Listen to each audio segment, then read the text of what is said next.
டேய் பரமா படிடா அப்படின்னு சொல்லி பார்த்திருப்போம். டேய் பரமா ஒழுங்கா படிக்க வைங்கடான்னு சொல்ற அளவுக்கு நம்ம ஸ்கூல் புக்ல சேட்டைகள் பல செஞ்சு வச்சிருக்காங்க. சோ அத பத்தி தான் இன்னைக்கு நம்ம இந்த வீடியோல பார்க்க போறோம்.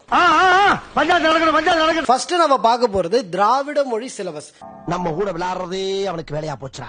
ஸ்கூலுக்கு போனா கெட்ட வார்த்தை பேசக்கூடாதுன்னு தான் சொல்லி கொடுப்பாங்க. ஆனா கெட்ட வார்த்தையை சிலபஸ்லயே வச்சு சொல்லி கொடுத்து பாத்துருக்கீங்களா? இந்த பாத்துட்டு வாங்க. நீங்க அதை பாத்தீங்களா? பாக்கலையா? அந்த தென் திராவிட மொழிகள் அப்படின்ற லிஸ்ட்ல அந்த 6வதா இருக்கிற பேரை கொஞ்சம் பாருங்களேன். ஏய், என்னையா கெட்ட வார்த்தையெல்லாம் புக்ல பிரிண்ட் பண்ணி வச்சிருக்கீங்க?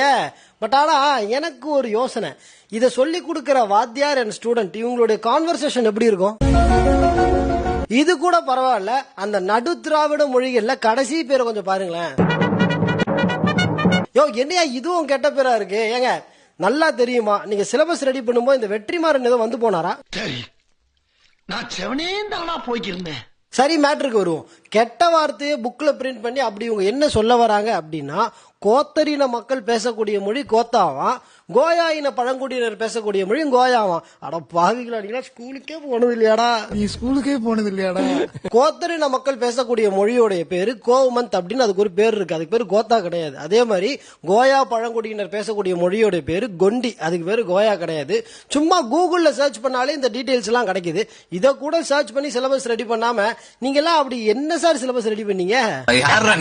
அட இது கூட பரவாயில்ல, ஏதோ கொஞ்சம் ரிலவெண்டா இருந்துச்சு போயிட்டு போகுதுன்னு விட்டுறலாம். ஆனா கொஞ்சம் கூட சம்பந்தமே இல்லாம ஒரு பெரிய பேராவே பிரிண்ட் பண்ணி வச்சிருக்காங்க. அதையும் கொஞ்சம் பாத்துட்டு வாங்க.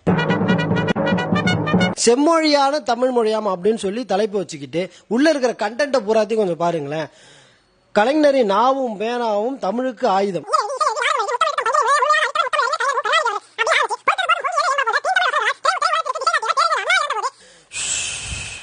தமிழே வரலையே. கண்டென்ட் பூரா கட்டுமரத்தா. ஐயோ, அவசரத்துல அந்த பேரு சொல்றேனே.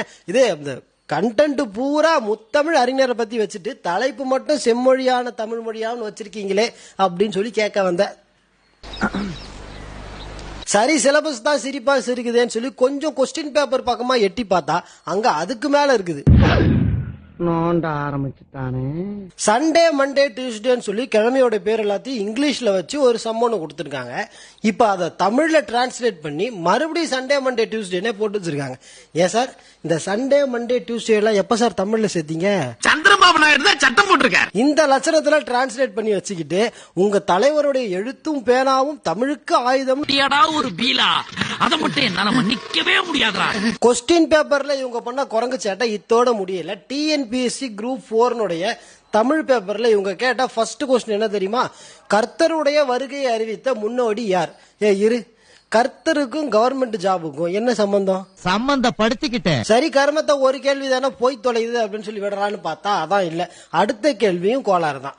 தேம்பாவணியின் பாட்டுடை தலைவன் யார்? யாரு? கர்த்தர் தான். ஏண்டா, நாங்க என்ன ஜாபுக்கு படிக்கிறோமா இல்ல ஜபம் பண்ண படிக்கிறோமாடா? தமிழ்ல வேற இலக்கியமே கிடையாதா? ஏய், ஏன்டா கொந்தளிக்கிற? உங்க வீட்டு பிள்ளையா நினைச்சு எல்லாரும் என்னை மன்னிச்சிருக்க.